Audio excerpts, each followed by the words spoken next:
For every kid that didn't have a chance, and every kid that was out of options, Seattle Children's is fighting for you.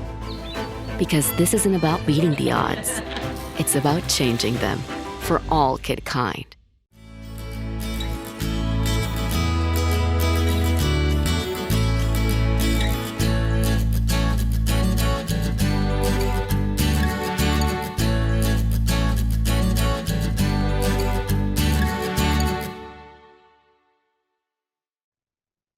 Hello, welcome to everyone. My name is Laura Kastner, and I'm happy to join Parent Ed Talks as your series moderator. I'm a clinical professor in both the Department of Psychology and the Department of Psychiatry and Behavioral Sciences at University of Washington. I'm the author of scientific articles and also books on child development for parents, parenting books. I also have a practice in which I see children, parents, and families. For this year's Parent Ed Talk series, ParentMap has put together a pool of some of the best parenting media in the country: Chicago Parent, Metro Parent, Status Island Parent, and New York Family. Welcome to all of you, and thank you for joining us for today's Parent Ed Talks event entitled The Future is Now, the Good, the Bad, the Ugly of AI and What to Do About It, with Christine Rosen.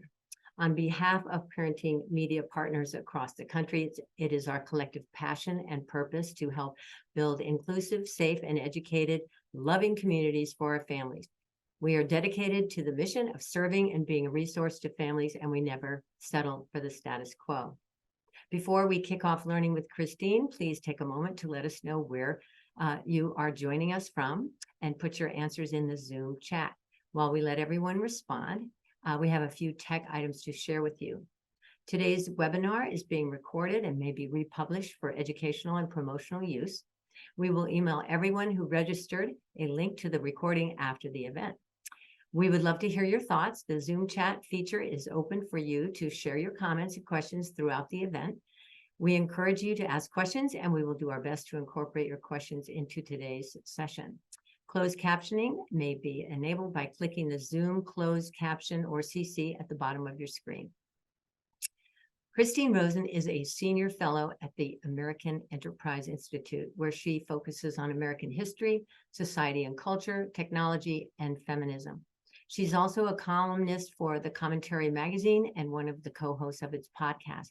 She is also a fellow at the University of Virginia's Institute for Advanced Studies in Culture and a senior editor in an advisory position at the New Atlantis. Her previous positions include editor of In Character, managing editor of the Weekly Standard, and distinguished visiting scholar at the Library of Congress. She is also the author of many books and book chapters. A prolific writer, Dr. Rosen is often published in the popular press. Her opinion pieces, articles, and reviews have appeared in the Los Angeles Times, the Washington Post, the New York Times, and the Wall Street Journal, among many other outlets. Her broadcast appearances have been on ABC, BBC, CBS News, CNN, and many other news programs. Please join me in welcoming Christine. She will share her wisdom for about 15 or 20 minutes, and then we'll move to Q&A, or maybe 10 minutes. We'll find out. Thanks, Christine. Thank you so much, Laura, and thank you all for joining me today. I'm going to try to keep my wisdom to 10 to 12 minutes. I want to throw out some broad questions that I think as parents and educators we should be asking about the new technological applications of artificial intelligence in particular. But what I really want to do is try to answer some of your questions about, if they are questions about specific applications of AI, whether that be the platforms that your children are already using or the things that your schools are suggesting they embrace. So let me start by just saying, there are three key questions, I think, that we tend to avoid asking when we start thinking about technology. We get caught in the weeds, right? Is this app good for my kids? Is this social media platform dangerous? How can we improve our, the way teachers teach our children in the classroom? Do we need more technology? But I think we need to step back and broaden those questions a little bit. So the first question, I'll give you the three key questions, and then I'll expand a little bit on each and then open it up for questions. The three key questions are this. Number one, what is the problem for which artificial intelligence applications are being touted as the solution? Question two, is there a more analog way of doing things? And if so, what is it? And question three, What are we giving up by using an AI-enabled tool to do this task? And I asked that third question, what are we giving up? Because we often hear a lot of promises made about the gains, and there are many gains to our use of these technologies, but we often fail to ask that last question. So for the first question, what is the problem for which AI is being touted as a solution? Well, we know already in a number of fields, AI has proven incredibly useful in synthesizing information, vast amounts of information. It can do it quickly. It can summarize it fairly well. It can regurgitate a plausible answer to a range of questions. In the medical field in particular, it has freed researchers from the laborious task of synthesizing decades of research and has really been helpful reading scans and radiology, all kinds of applications that have proven extremely helpful to humanity. In education, I think we have some other questions to ask, though, and that's because technological fads in education have been extremely popular over the years, and they've often proven at best useless and at worst actually harmful. So I'm thinking here of some of the introduction of computer-mediated teaching methods and whatnot into a classroom where it used to be kids and a teacher engaging with each other. That mediating force can sometimes not be a force for good, depending on the kind of learners you have in the classroom. And we also have seen some promises made early in the years of, for example, social media platforms, how they would help our kids and bring them all together. And I think what we've learned from bitter experience in some cases is that these platforms are not always designed with our kids' best interests at heart. So with that first question, what is the problem for which AI is the solution? I think this is something in particular in the educational space we need to ask of our teachers and of our administrators at our school. For the second question, is there an analog, for lack of a better term, is there an analog way of doing things that's actually proven to be more sustainable and better than the new way that's being proposed?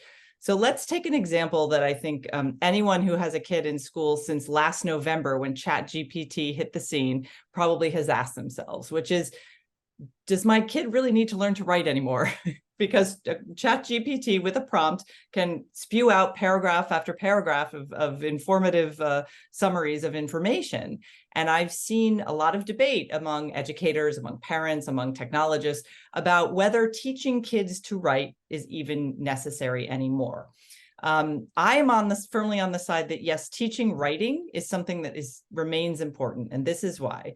If we embrace uncritically a technology like ChatGPT as a way of teaching kids to write, we're not actually teaching kids to write. We are teaching them to edit. It's a different skill. It's something I do spend a lot of my time doing as well. It's an important skill, but it is not the first thing we should be teaching, especially young children. Because when we teach a kid to write, when we put a blank screen or a blank page in front of them and ask them to organize their thoughts into something that another person can read and understand, we're teaching far more than just synthesizing information, as ChatGPT and other AI can do. We're teaching them analytical skills. We're teaching them organizational skills. We're teaching them about discipline, perseverance. I write for a living. The blank page is a very humbling thing to have to approach every time you sit down to write a piece. It's important for kids to learn those sorts of skills. If we raise a generation to believe that they just should put in some information, get a prompt from ChatGPT that gives them a term paper and all they have to do is add a little here and there, that's a different approach to learning to write. And the question we should be asking is that a better way? We don't know yet, but if we are going to embark on that path, we certainly should think about that. The other issue is, of course, while it introduces new skills, a lot of these applications can introduce new dangers for our children. I'm sure some of you are familiar with the case out of a New Jersey high school recently where AI generated fake pornography, included images of students who were students at the school. It was all fake, but it still did damage. Even though they quickly found out it was fake, they dealt with it. But the broader question in an AI-dominated world, how do we raise children who know the difference between what is real and what is fake, who understand that even fake images can cause harm? So that's part of that broader question of, do we need to embrace this new thing right away, or should we be a little more cautious and ask a few more questions in terms of its application? As to the third question, what are we giving up by embracing AI-enabled tools? Now, we hear a lot about there are amazing benefits, and for me, with a lot of friends in the biotech world, I hear every day new breakthroughs, new things they're able to do thanks to this incredibly powerful tool. But if I could, I'd like everybody to stop for a minute and think about a very powerful older tool, writing by hand. This is something that, as human beings, a skill we developed many eons ago. It's a very powerful tool. It has allowed us to record our own history, our own thoughts, and it is a disappearing skill these days. That's because we tend to do most of our writing on a keyboard. And in fact, in many schools now, and probably in some of the schools your children attend, writing by hand is perhaps taught a little bit, print letters.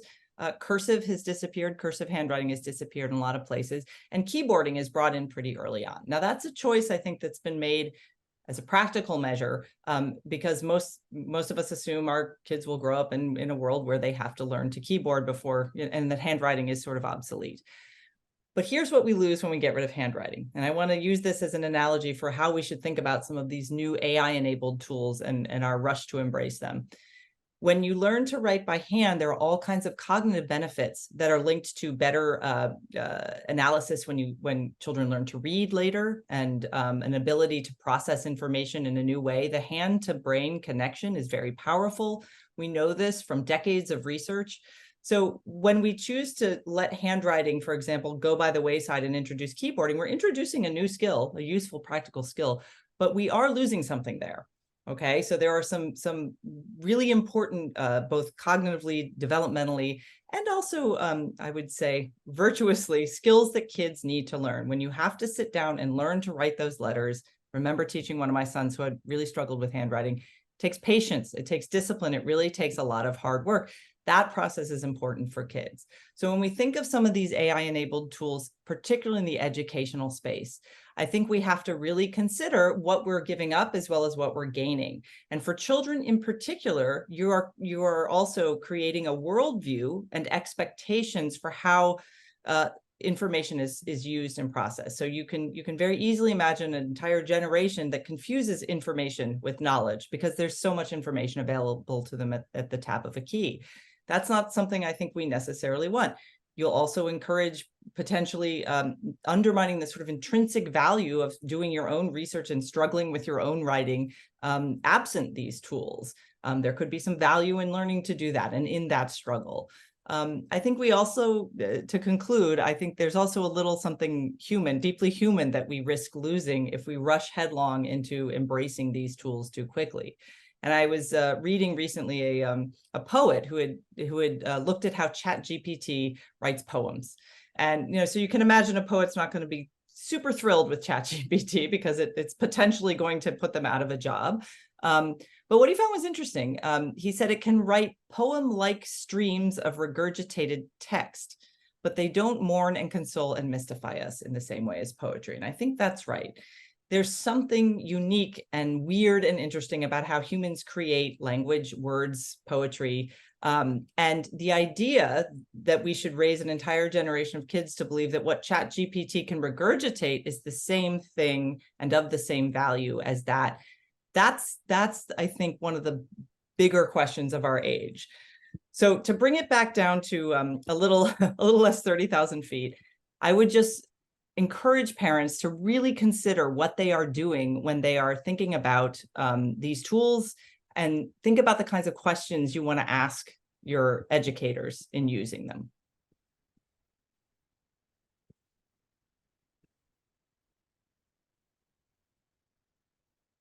Are you ready for the Q&A? I'm all ready. Bring it. Pause, guys. That was the hint. Just a second, Christine, because what we do at this point is ask for everyone to put into the poll that Brenna's going to give out to all the listeners so that they can tell us which publication they use for registering for this event. There goes the poll.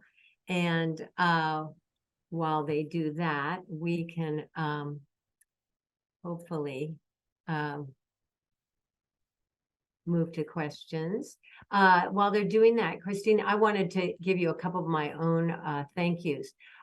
One is that I love the way you've nudged the public conversation from what parents should do, monitor, surveillance, be on top of everything, to many times asking corporations to be more responsible, for the government to help us out a little bit, for the powers that be to help parents so that parents don't have to be on top of everything related to AI. So thank you. Collective solutions will be part of protecting us from some of the dangers, obviously. So that's overdue, and thank you. Another thanks to you is that you've been pointing out in your other lectures here and there that we really have these two extremes, that we have a lot of what you call child safetyism, a lot of concern of what happens to children offline, and maybe a little less concern about what's happening online. So we worry about perfect playgrounds that are safe and no risk and trigger warnings and all those things out in the offline world. But what about the dangers of what's happening in the back room when we hand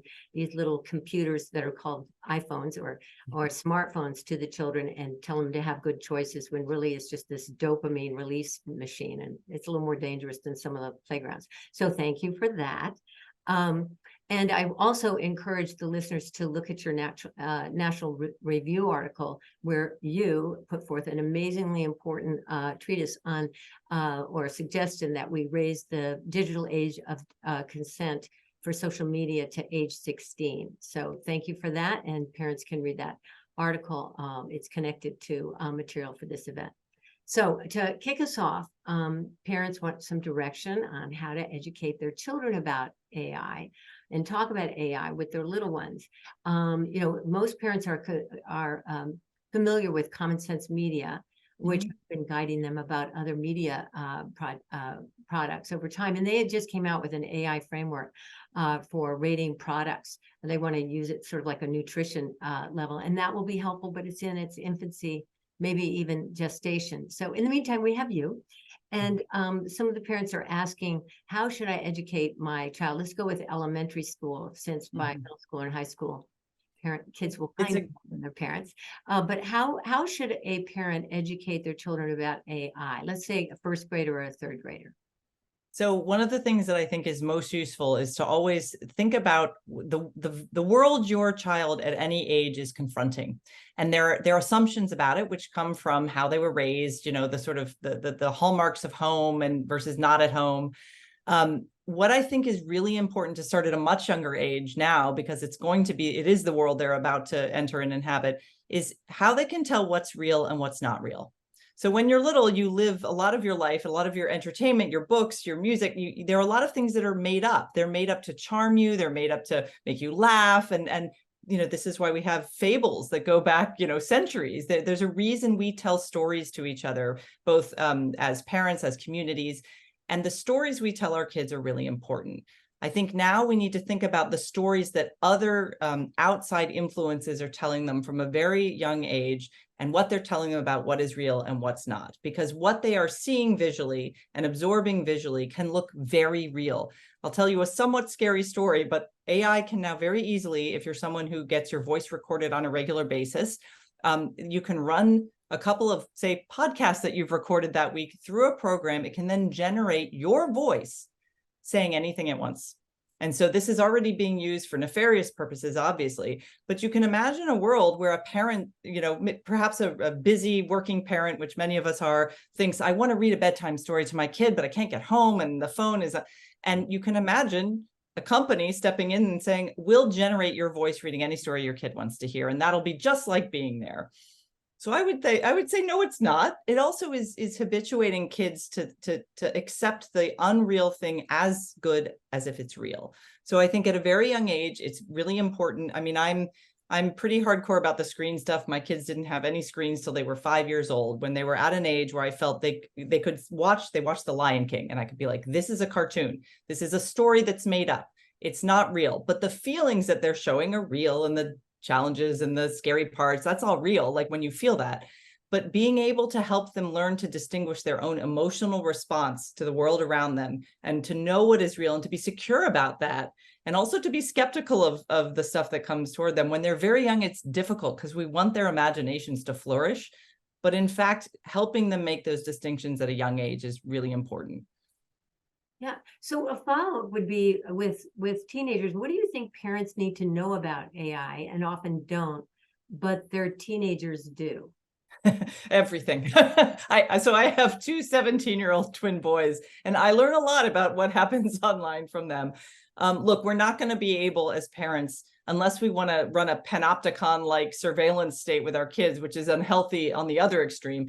They're going to see stuff that you can't control and that they won't understand. Again, starting at an early age, you want them to be able to come to you and say, is this real? I mean, one of my kids remember when one of those early AI generated images of the Pope in a puffer jacket, like some fancy high fashion puffer jacket came out. One of my sons was like, what is this? I'm like, I don't know, but I'm going to find out. And so I didn't know. I did a little research. I was like, pretty sure that's an AI generated image. It is the Pope, but he never put that on. He certainly didn't strut around Vatican City in a puffer jacket like that. But it was important that he came to me and asked. And it was casual, and it was a harmless thing. But I think that's actually when especially when you have older kids, you want to go to them and say, look, there's a lot of stuff I don't understand either. But if you have a question, please ask me. Don't go to Google. Don't go to your friends on Reddit. Like, come to me and ask. There's no, you will not be punished for asking me about anything you see that might scare you. It's have that open line of communication. Now, for other parents, they think, I mean, I'm not a huge fan of spyware on kids' phones and stuff. Some parents use it for tracking the whereabouts of their kids. I understand that. But when it comes to AI, there's going to be so much content generated amongst the peer groups and so many images in particular on platforms like Instagram and elsewhere that will be difficult for them to distinguish the real and the unreal. They'll be having real feelings about what they see, even if what they see isn't true. And I think parents really need to understand that, particularly about teenagers, that what they're seeing is giving them a real feeling, even if the thing that's in front of them, even if they know the thing isn't real. So that's an important and new thing, really, in terms of parenting. Right.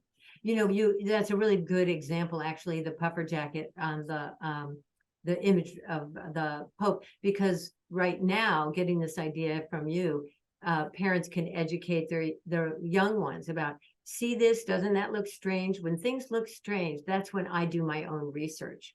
Yes. So when things look strange, I contact somebody saying, I don't know how to feel about this. And that's what we're supposed to do with con artists anyway. But it's almost, use the puffer jacket example. The ones that you might find out about from your friends. So that's a good tip. Let's talk about schools a little bit. I read that the majority, well, in June, I read that the 40% of schools said they use some sort of AI in their schooling. And by most recently, it's up to 70%.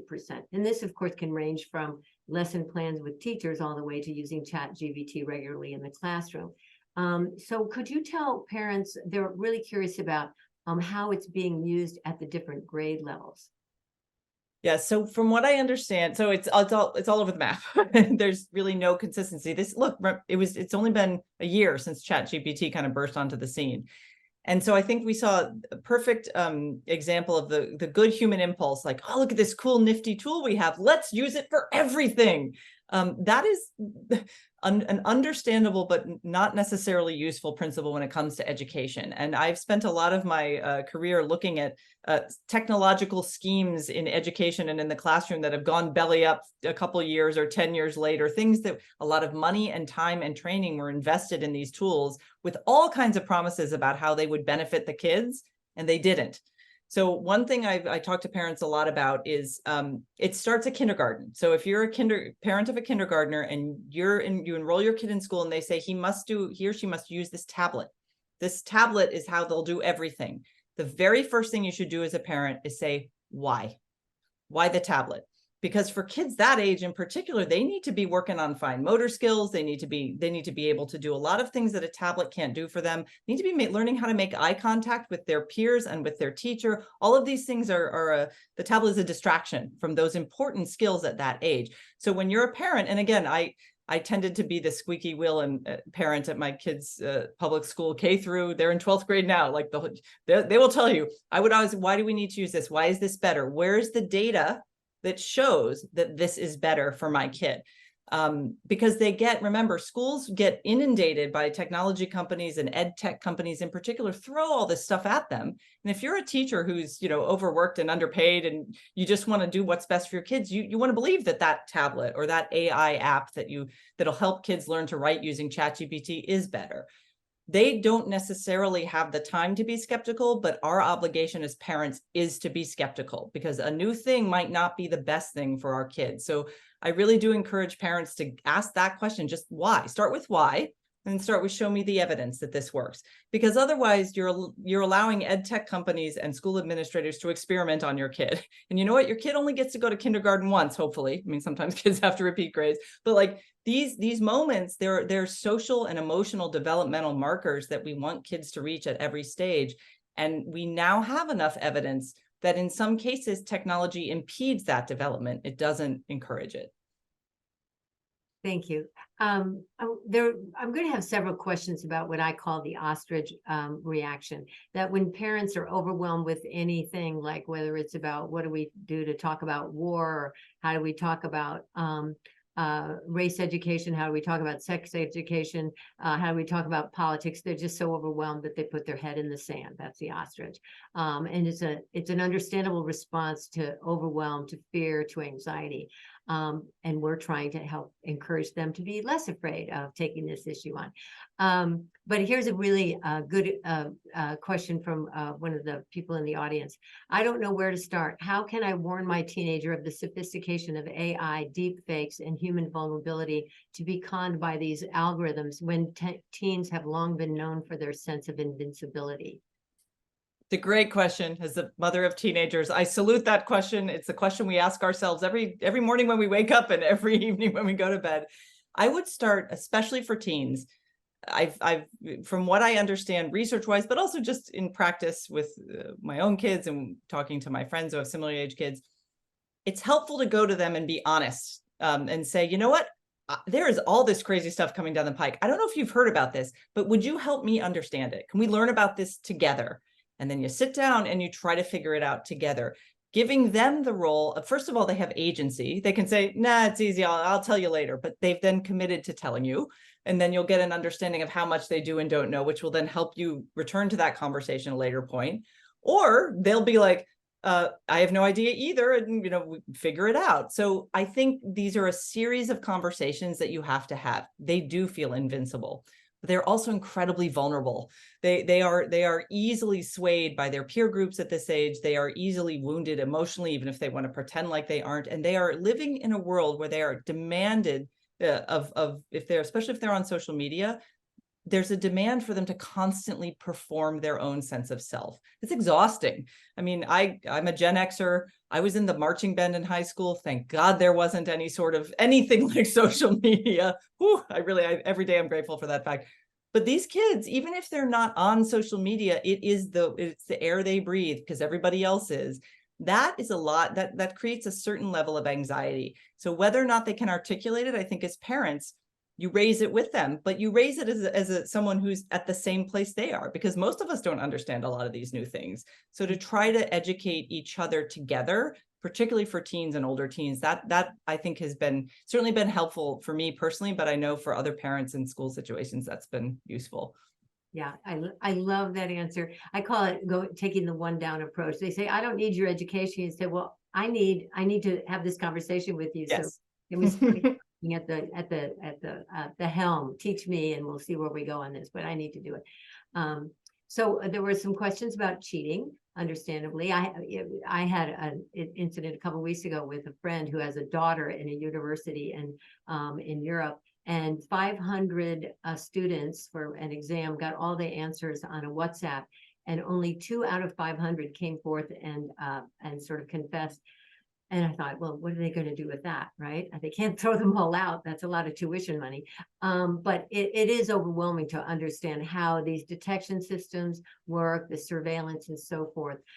So parents are kind of wondering, what do we do in the home? One parent said, how can I tell if my children are using ChatGPT inappropriately or against the rules on their homework? So you can't. That's the short answer is you can't, nor can the teacher tell. Although there's some teachers kind of usually know where your kid is at in terms of writing. So if they produce something that's wildly better than what they've been doing in the classroom or judging from the classroom behavior, that's a red flag. There are programs now being designed, just like plagiarism programs, to detect the use of ChatGPT. So I think this will be a question we'll have a technical solution very shortly. But in the meantime, to your early example about how many kids were willing to cheat, it's a question of virtue and virtue education. It's talking about honor and honesty and what it means to give your word and to produce work that you claim is your own when it isn't. And those are lessons we teach our kids from a very young age. And the technology doesn't change those. It just makes it a much easier temptation. So I think and the other confusion right now for parents, and I've seen this myself, is that some teachers are like, yeah, ChatGPT, use it for your essay. Another classroom, the teacher, I have a college professor friend who's like, well, I've gone totally old school. I've gotten rid of, they cannot use computers. They get a blue book and they have to write by hand. And he has to give them an extra 45 minutes because no one knows how to write by hand. But he's like, they can't cheat. They have to sit there and write it in the blue book. Now, that's how a lot of us grew up doing our exams. So I was like, great, we're bringing back something retro. But he did that as a way of, he just thought it was too vast a challenge right now because he said, first of all, it's too much of a temptation for them to use it. Also, some of the professors are embracing it. So in his classroom, he's a literature professor. He's like, I'm not going to let you use this because it's got to be up here and you've got to have done the work. So I think we're going to see a hodgepodge of solutions. And I think it's important that as parents, when your kid's working on a paper, you should ask them, like, so what did they say you can do for research? What can you use? Because I have teachers who think Wikipedia is fine, others who are like, never use Wikipedia. So every teacher is kind of making the call on their own, which is fine. But as parents, we want them to understand, we want kids to understand that if a teacher says you can't use ChatGPT because that's considered cheating, they understand that cheating is, this is actually a ethical and moral thing. It's not just I want to get my paper done quickly, because Cliff Notes have existed, Spark Notes, those have all existed. There are plenty of ways to cheat. We want to raise kids who understand that cheating has a long-term effect. Namely, you're not going to learn the material and you're undermining you're wasting your own time and your teacher's time and the devotion to learning that you should be focused on when you're in the classroom. Well, Christine, on that point of honesty, I went to University of Virginia. You teach there yourself. They've always had the honor code. They have it, in the classrooms. But I couldn't tell you at all if it influenced me. It's been too long. But what is the research on honor codes and parent contracts around? I promise I'm doing what the policy of the teacher or whatever. Do you know if those kinds of signed commitments actually affect behavior? From the couple of small scale studies I've seen are not heartening. Let me put it that way. Younger generations are less honest. They will sign that thing and they'll cheat at higher rates than previous generations. Now, part of that is that generationally, we've seen a real decline in trust in institutions in general. We've seen kids are exhibiting on a lot of personality surveys, higher levels of narcissism and anxiety. And so this is all of a piece. I wouldn't say like kids these days, they're so dishonest. I don't think that's true, but I think the temptations are greater. It's easier to get away with. There's inconsistent application of the rules by the adults in their lives. So what's fine in one class is not in another.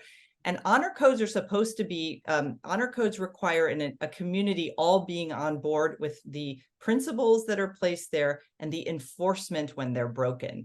And I think for a whole generation of kids, that they don't see that playing out in their world. They see kids, someone's influential parent picks up the phone and the kid who broke the honor code is right back in class. Whereas someone who doesn't have that, they get kicked out. So there's an inconsistent application, and that's on us, the adults, and on the institutions. So I think if we want kids to have that sense of honor, we need to model it and we need to enforce it better. Well, and it doesn't help that when politicians or other people talk about alternative facts and lie, and there's no repercussion or maybe a positive one, that doesn't help much. Exactly right. In a fungible concept at this point. Yeah, the post-truth, they came of age in a post-truth era, right? So helping them relearn what true and false and honest and dishonest means it's a huge challenge for this generation. Well, and it puts a lot on the parents too to say, yeah, that I know that goes on there. In our family, this is our code of ethics. So that's, again, a lot on the family.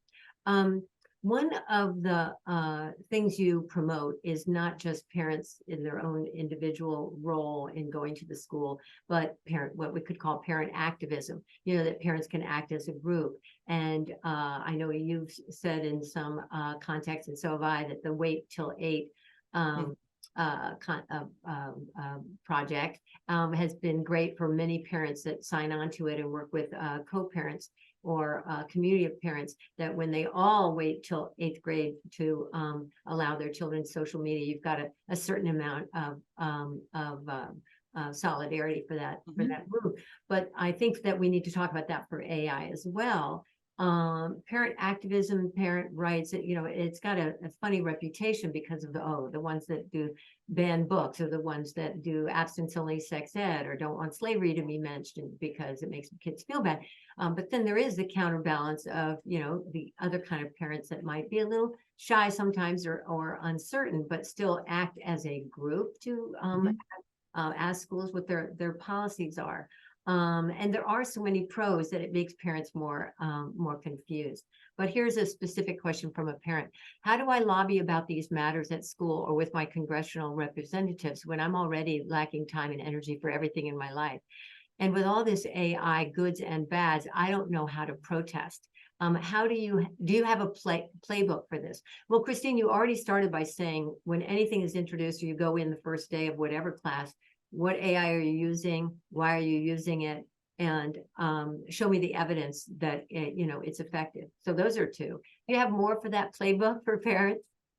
I do, and I will say I know a lot of different parent groups across the country are individually trying to come up with those playbooks for their own communities. That's the first thing I would say is find other parents who are also concerned and go out for coffee and just sketch out like, what is freaking you out about what your kid talks about with technology or in the classroom? And I prefer parent advocate, because we are, as soon as the minute that your child comes into your arms, into this world, you become that person's most absolutely hardcore advocate. And that's different than being an activist. So activists have their place, and we need activism in our society to move things forward.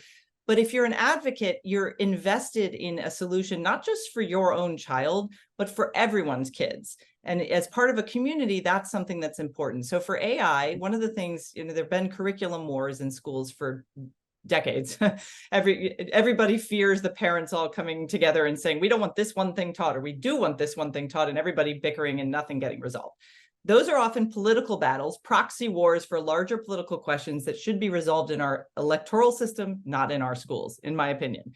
When it comes to what your kid is actually learning in the classroom, though, you have to be that kid's advocate, because a kindergartner can't go to the teacher and say, explain the model of curriculum you're using to me. But you can show up on Parents' Night and ask that question, and you can follow up with a series of questions like, I have these concerns. And if you do that in conjunction with other parents who also share those concerns, they have to engage them.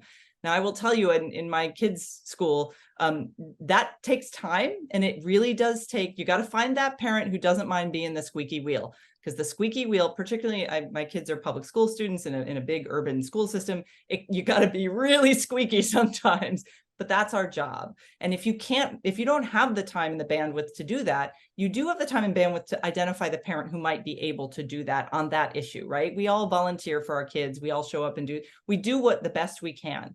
But if the best we can is to just say, I don't understand it, then, or I can't be bothered to ask, or honestly, because I think parents for 20, 30 years now have been force-fed this message that we aren't the real experts of our own children, but that other more important experts, we should cede to them.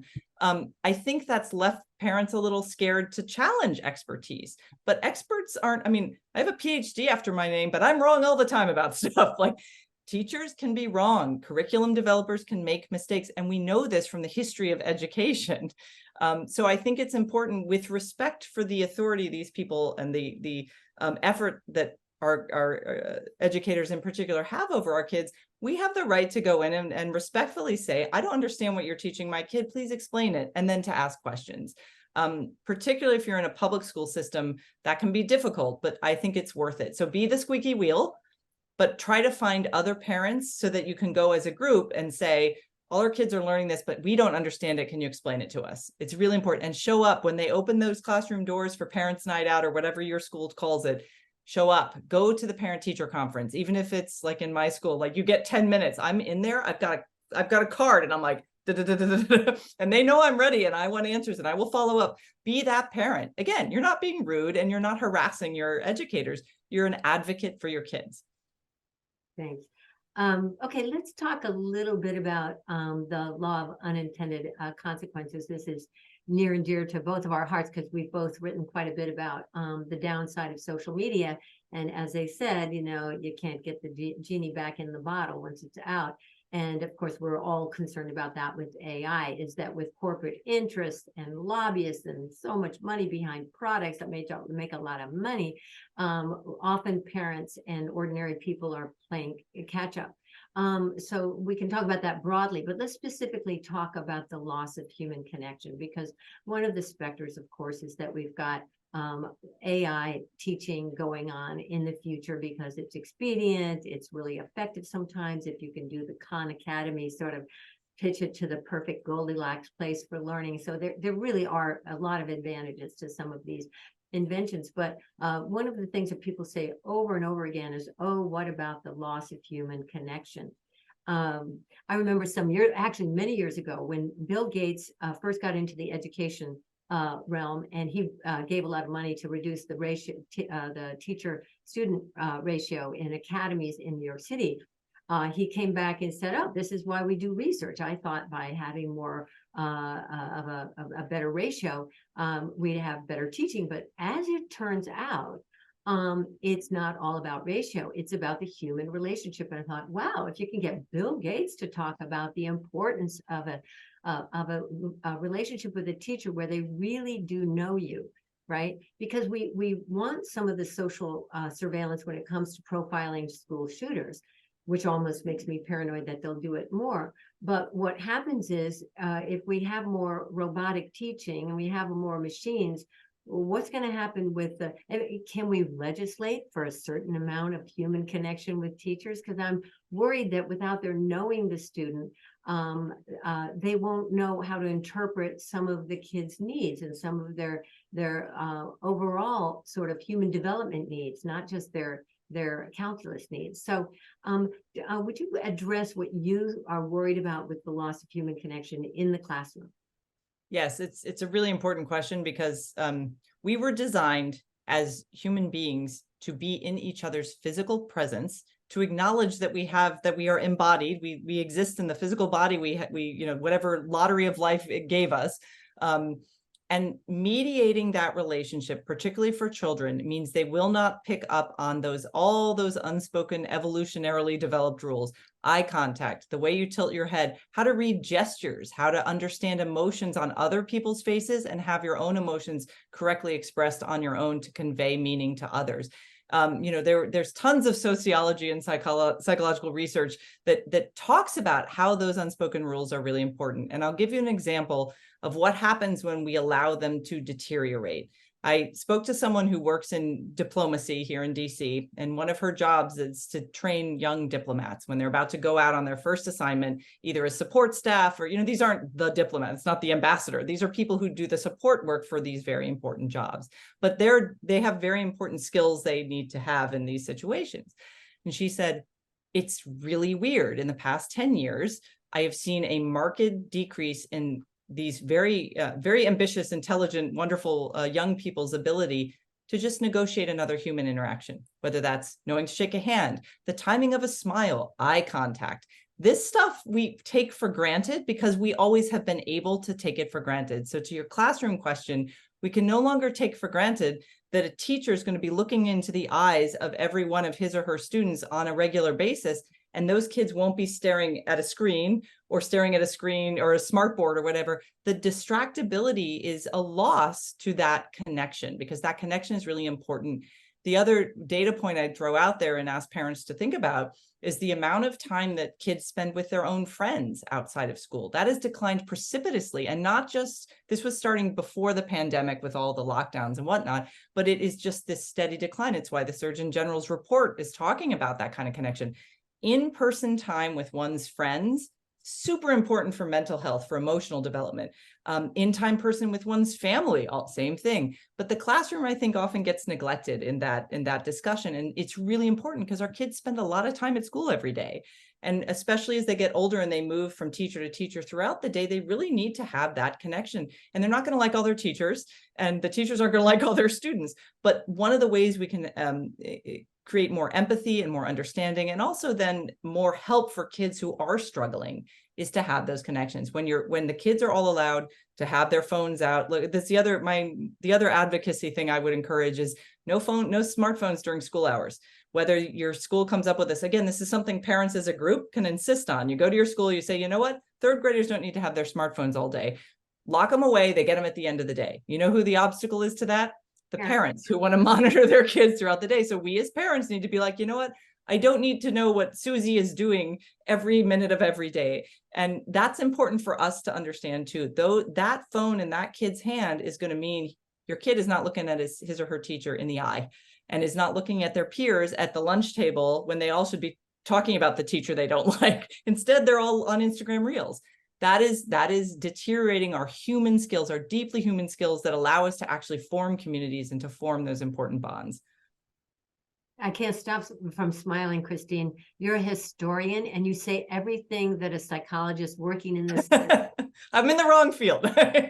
Oh, we need you. We'll get to in a minute. That's the question after the next one. We need you.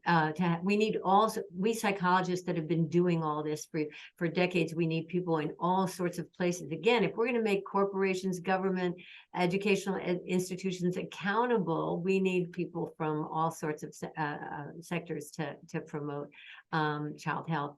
And on that note, one of the other things that you have written about, which I really appreciate, is the specter of outsourcing nurturing, a phrase that you use, but really amounts to robots. You know, to have robots as friends, you know, has been popular in nursing homes and so forth. It can be popular. It's right around the corner that they be reading those stories to kids, or befriending kids, or putting them to bed, whatever.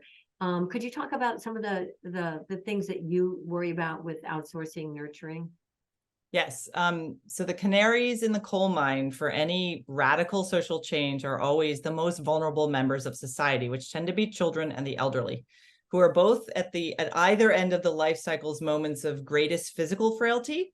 And I don't think that's a mistake when it comes to how we're seeing some shifts in the use of technology and how it's applied to monitoring both of those groups, and to assessing their value and worth as a result. Because remember, what a lot of technologies do is take something that was a private interaction between two people, for example, and it gets turned into data, which is then profitable for someone, whether that entity is, you know, a company or a government, or, you know, maybe your weird neighbor who's really active on Nextdoor and is writing all kinds of crazy stuff about what he sees going on in front of your house. So we're giving it the kind of visibility it brings isn't necessarily bringing greater empathy, I think, in a lot of circumstances. So when it comes to nurture, again, I go back to the, you know, face-to-face contact. When children are born, they can see as far as a mother holding the baby, mother, father holding that baby. That's their distance. That's what they can see. And it's the human face.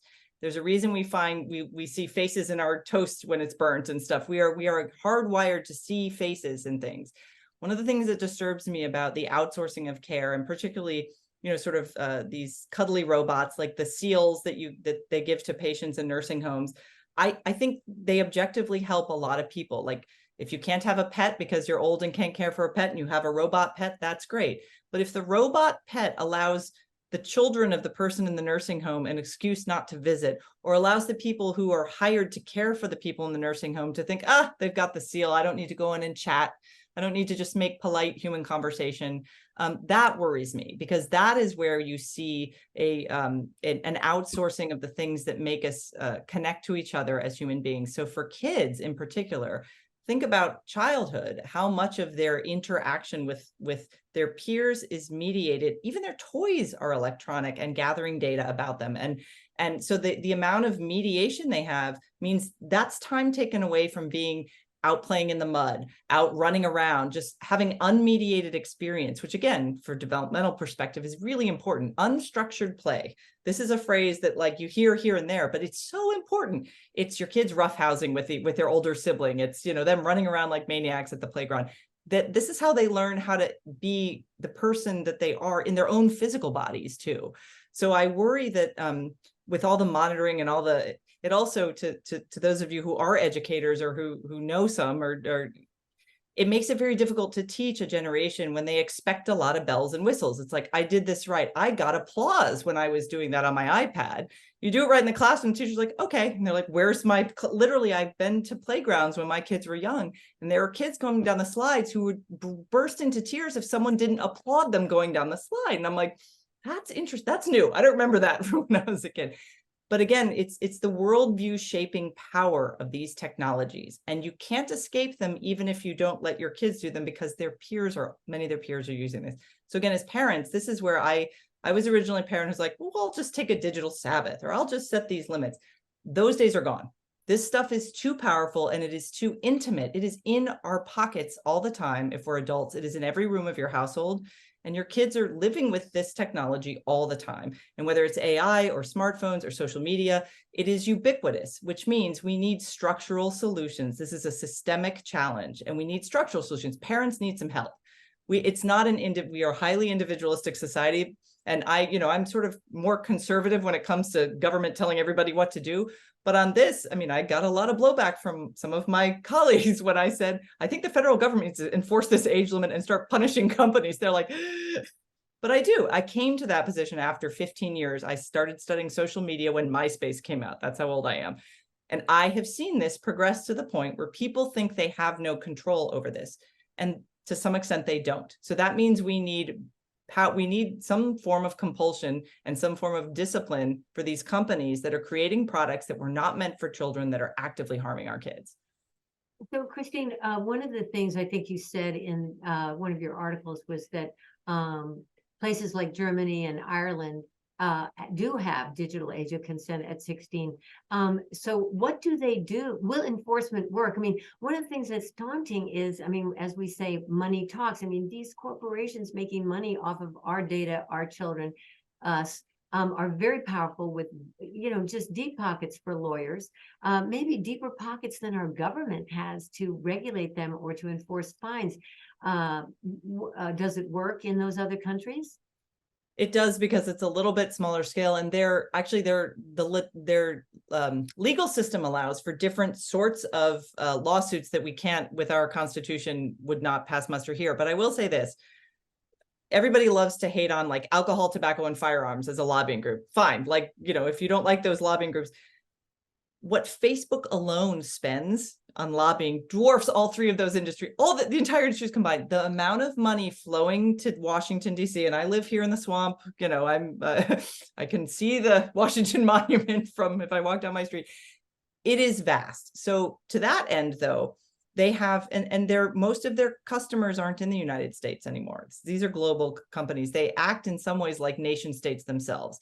So in order for us to see some sort of change, we have to approach it in some ways like a public health matter. So look, we have age of 21 for drinking, right? Lots of kids under 21 drink. We know that. It happens. But there are consequences for a bar that serves minors. They lose their liquor license. There are consequences if a child is driving without a license. The parents can actually face all sorts of state intervention in the family when that happens, because it's putting people at risk. We should treat this the exact same way, because we now have evidence that it's harmful. And these platforms were not designed for kids. The Child Online Privacy Protection Act originally did set the age as 16. It was a negotiation back and forth about the bill that got it lowered, and it's never been enforced. To the enforcement end, there's a lot of creative legislation at the state and federal level going on now, including there's a bipartisan bill, Senator from Hawaii and Senator Tom Cotton from Arkansas, who are like polar opposites politically, have come together with some other colleagues on both sides of the aisle to propose basically a lab like experiment, like saying, go find a technical solution to this problem. And we have these solutions. We use them in other parts of life to confirm our identities online. We do that all the time. It is technically feasible. We have to have the political will to do it. And I think we are seeing, that's where I'm usually not optimistic, but on this I am. Parents are fed up, and it is not a partisan issue. Right. It doesn't matter what your political leanings are. We all understand that we want our kids to have some safe space when they are online. And that means maybe keeping them out of some of the boggier edges of the swamp until they're old enough to understand and navigate that. Will some of them avoid it and get around it? Sure. But you know who's going to get in trouble for making it easy for them to do that? The companies that create the platforms. Just like car manufacturers, when they manufacture a dangerous car, they get in trouble or we put them out of business. So that, I think, is the way we need to start thinking of this in those terms. And here's another thing. Again, I'm not a big fan of everyone suing each other, but lawsuits are another avenue to consider. And there are people taking that path. And I think it'll be interesting to see. I mean, the problem is, of course, it's hard to do a product liability lawsuit against a company where we are the product.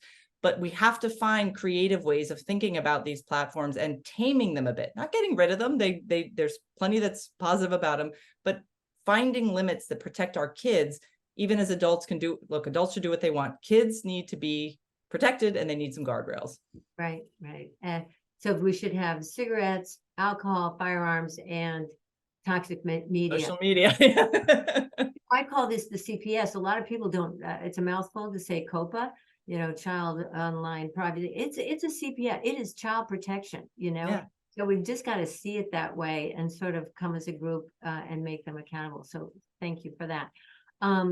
This is a little daunting, everything we've talked about. I know I draw some solace, Christine, from reading some of what you've written on the Atlantis, Project Liberty. Maybe you could tell listeners a little bit about that.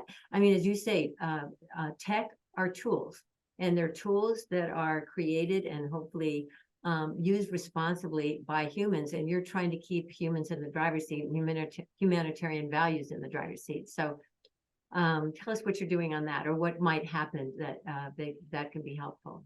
Well, one of the things I would encourage parents to do is to seek out information from people who are not in the tech industry. Like Wired magazine is not going to give you good advice about how to deal with tech and kids, because look at their advertisers, right? A lot of research institutions get a ton of funding from the industry. So it's, again, grain of salt with some of them. But so at the New Atlantis, we have tried to do more deep dives into some of these issues. We have a lot of our writers have looked a bit about child development. Our mutual friend, John Haidt, has a wonderful Substack called After Babel right now. I encourage all parents to go there and read the data he's gathered and the analysis he's doing, which is soon to be a published book.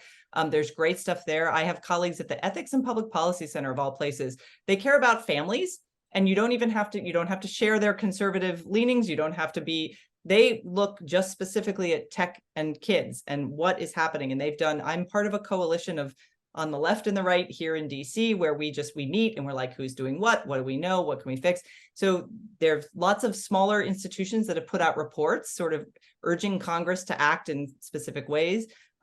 So broaden your horizons in terms of where you get information about this stuff, because I think there are a lot of people doing really interesting work. And one of the challenges I see ahead and what I really want to do in the next few years is get a lot of those groups all around the same table on a regular basis here in Washington or elsewhere to exchange ideas and tactics. And, I want to talk to the people in Utah who tried to pass legislation about social media platforms. I want to talk to the lawyers representing parents whose kids were damaged by using Instagram. Like all of these people, we should all be talking to each other so that we can go to parents who don't have the time to do all this themselves and say, here's what we've figured out. But I would definitely go read Jonathan Haidt's After Babel Substack. It's free. You can Google it. You'll find it. It's great stuff.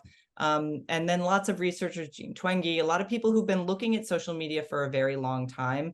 I think the Common Sense Project with AI and warnings for parents, that's really good. But we're in very early stages here. So it's a lot of disparate work from different angles is being done, but I hope within the next few years, we'll have better principled guidelines for parents about how best and safely to use these tools.